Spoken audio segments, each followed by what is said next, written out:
Au bout de cette impasse, dans un village du Loiret, Georges, un technicien soudeur de 65 ans, a reçu en juin dernier une visite inattendue. À 6h30 du matin, 7 policiers pénètrent chez lui, le menottent et perquisitionnent son domicile.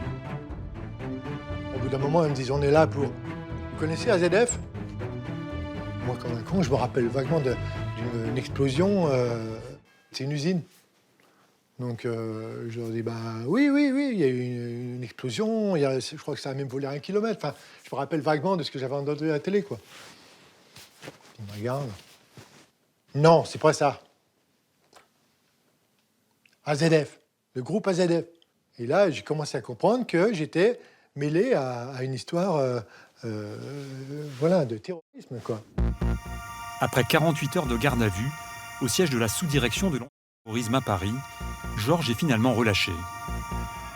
Mais 2 de ses connaissances, arrêtés en même temps que lui, sont mis en examen, soupçonnés d'être derrière le mystérieux groupe AZF.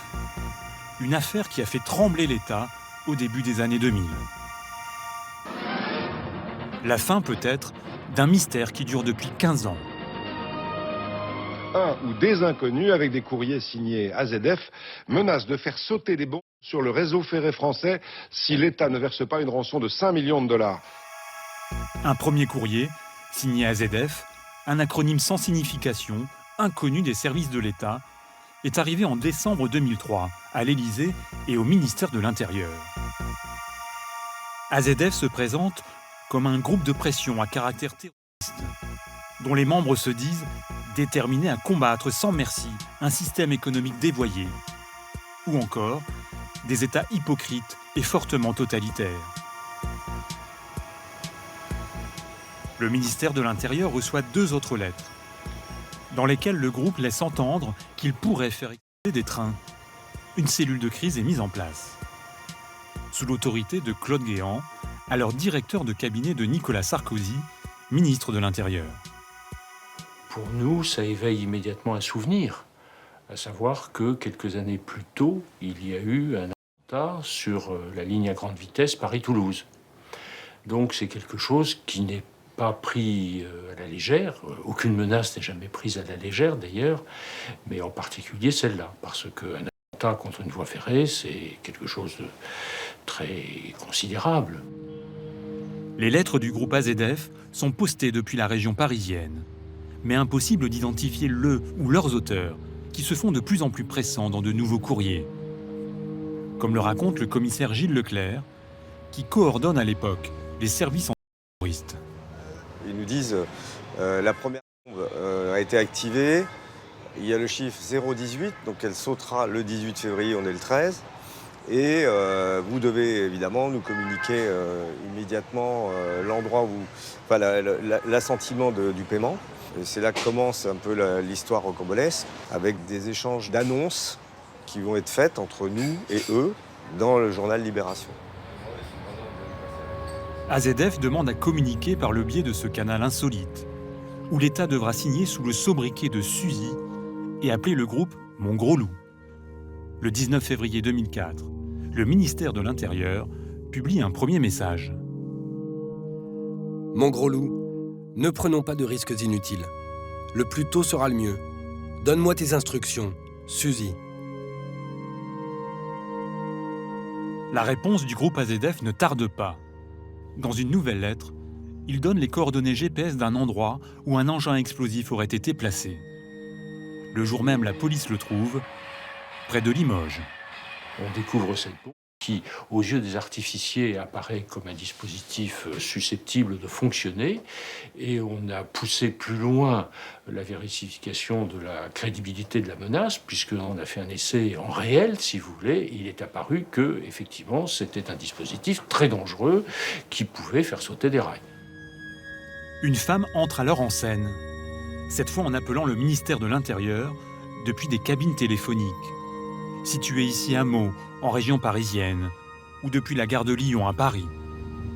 Elle donne des indications à Suzy pour la livraison de 5 millions d'euros en échange de l'arrêt des menaces. Mais là encore, impossible de l'identifier. Les policiers décident alors d'entrer dans le jeu de Gros Loup et acceptent ses conditions. En apparence seulement. Évidemment qu'on n'avait pas mis 5 millions d'euros dans les 5. Il y avait aussi des choses qui pouvaient éventuellement nous intéresser pour suivre les sacs. Voilà. Des balises GPS pour pouvoir essayer de suivre les individus. Des moyens énormes sont mobilisés. Des centaines d'hommes, des hélicoptères, des avions et même un AWACS, un avion radar. Pour se faire remettre les 5 millions d'euros, le groupe AZF exige qu'un hélicoptère se pose sur l'aérodrome de Montargis où, selon le groupe, il trouvera un message au pied de la manche à air. Sur ce document, de nouvelles consignes. Le pilote a pour ordre de suivre l'autoroute afin de trouver une bâche bleue sur laquelle il devra larguer la rançon. Les enquêteurs se dirigent vers le point de rendez-vous, prêts à piéger Gros Loup. Mais l'hélicoptère tourne sans trouver la bâche bleue, ni Gros Loup. La nuit tombe, l'opération est interrompue. Le piège n'a pas fonctionné. Le juge Jean-Louis Bruyère, magistrat vedette de la lutte terroriste, dirige à l'époque l'enquête. Il reconnaît aujourd'hui avoir été désarçonné. La difficulté de ce dossier, c'était qu'il y avait très peu d'informations sur la base idéologique. Ça paraissait relativement quand même un peu crapuleux, même très crapuleux, c'est-à-dire de rançon aux individus qui voulaient récupérer de l'argent. Sans piste sérieuse, les enquêteurs et le gouvernement tentent de reprendre contact avec le groupe AZF via le journal Libération. Mon Gros Loup, pas vu ton foulard bleu. Fais-moi signe. Suzy. 32 000 km de voies sont inspectés. Une patrouille de la SNCF découvre même une deuxième bombe sur la ligne Paris-Bâle près de Troyes. Mais quelques jours plus tard, un événement va bouleverser l'enquête. Le 11 mars 2004, un attentat dans un train à Madrid fait 191 morts. C'est l'attaque la plus meurtrière sur le sol européen. Hasard ou coïncidence, quelques jours plus tard, le groupe AZF annonce dans un communiqué « Conscient de ses faiblesses technologiques, logistiques et autres, AZF suspend son action durant le temps nécessaire pour y remédier. » Le groupe a-t-il eu peur de se voir attribuer les événements de Madrid, finalement revendiqués par Al-Qaïda? En tout cas, il ne se manifestera plus jamais. Pendant des années, aucune piste. Seul indice, des traces ADN trouvées sur la deuxième bombe découverte sur la voie ferrée, mais qui ne correspondent à aucune personne fichée. La chasse au Gros Loup est dans l'impasse. Jusqu'à ce qu'un renseignement parvienne aux enquêteurs, après 15 ans de mystère. En décembre dernier, un homme se présente dans une gendarmerie de l'Est de la France. Il dit connaître les membres du fameux groupe AZF. Des personnes très éloignées du terrorisme ou du crime organisé. Il y a d'abord le patron de cette société, installé dans la campagne de Lyon et aujourd'hui fermé. Âgé de 71 ans, il est inconnu de la justice. Et puis une de ses ex-commerciales. À 56 ans, elle vit dans cet immeuble en région parisienne et s'est reconvertie dans la peinture. Placé en garde à vue, l'homme est confondu par son ADN, celui retrouvé sur la deuxième bombe. La femme, elle, est trahie par sa voix, celle des coups de téléphone. Ils reconnaissent être les membres du groupe AZF et mettent en avant des mobiles inattendus. L'homme, Michel D, serait la tête pensante du groupe. Aujourd'hui incarcéré, il vivait dans ce quartier pavillonnaire de la région centre. Ses voisins évoquent un homme sans histoire, peu bavard, secret. Même pour son épouse, visiblement choquée, qui n'a pas souhaité nous parler. Je ne connais pas mon mari. Les fréquentations de Michel D sont rares. Elles se limitent au milieu écologiste, dont il était l'un des pionniers et un fervent militant. En 1998, il a créé son entreprise spécialisée dans la filtration de l'eau, qui permet de se passer de bouteilles en plastique.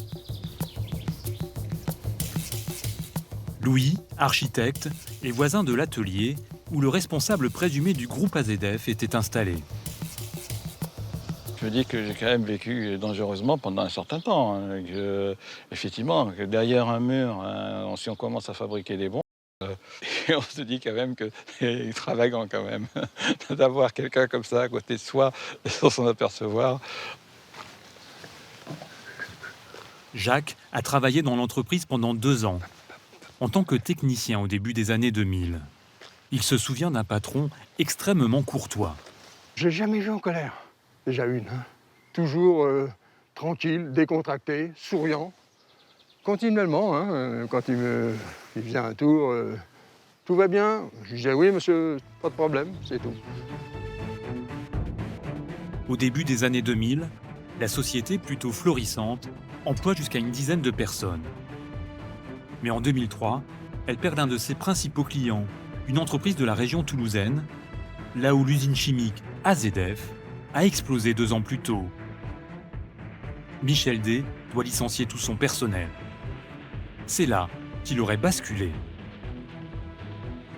Le maire du village, Pierre Denis, se souvient d'un homme aux abois.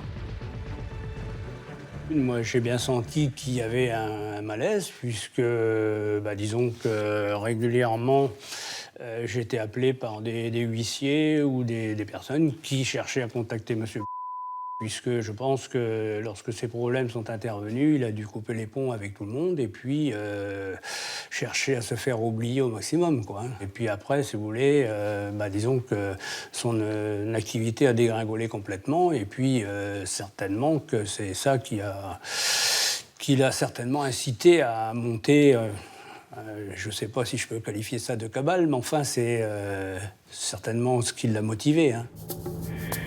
Michel D aurait vécu avec son secret pendant 14 ans, sans jamais en parler à personne.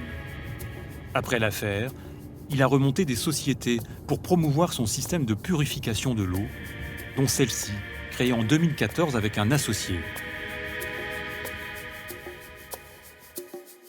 Ce dernier, qui a souhaité garder l'anonymat, défend sans réserve l'homme qui a menacé l'État pendant plusieurs mois.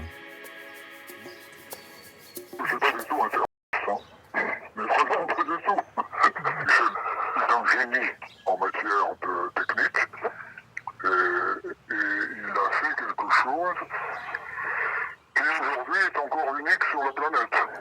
Une eau bonne pour l'humanité.